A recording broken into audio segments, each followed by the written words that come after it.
Moving on to the lighting situation. So I have the key light here, and I have let me show you.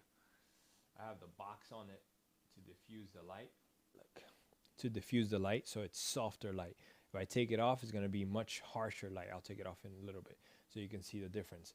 So what I mean by harsher light is that it creates hard shadows. The softer light blurs those shadows. So it creates a much smoother, soothing kind of sensation with the viewer. Like if you wanted to do something scary or something, the harsher light works better. So it's what emotion it conveys is what matters. So the softer light creates a softer, more soothing thing. So I have just one key light right now. And then I have the fill light in the back. If I were to open my windows, for example, it will create fill light. But the thing is with daylight is that it's inconsistent. As we know, it moves, it changes, clouds, all of that stuff. So that's the aspect about lighting. We want to have that key light, and it creates a much more interesting angle when you have it from the side. The way it shadows the face, instead of washing out the face, you see everything flat, it creates that texture, right? Now I have the two cameras set up here that are capturing that light. You can see this one is set up on the same side.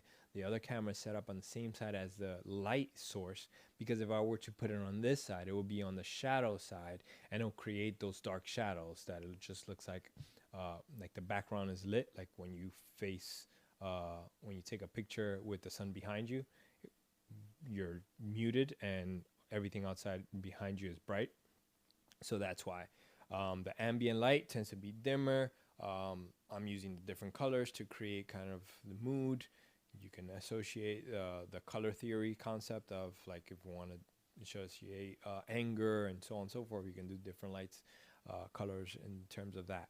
I was also thinking about like the way we light each other, where maybe instead of facing forward towards the camera, we face each other, and then we have like over the shoulder shots with the Mevo cameras for each other. And then we have one wide angle shots that create the association of the frame of like what it looks like, what everything looks like for us, so people can understand the relationship between us in space. And then we got the more intimate shots when we're talking or when we're listening, that we can switch back and forth. There's a bunch of stuff that I had learned already with the framing and all of that stuff.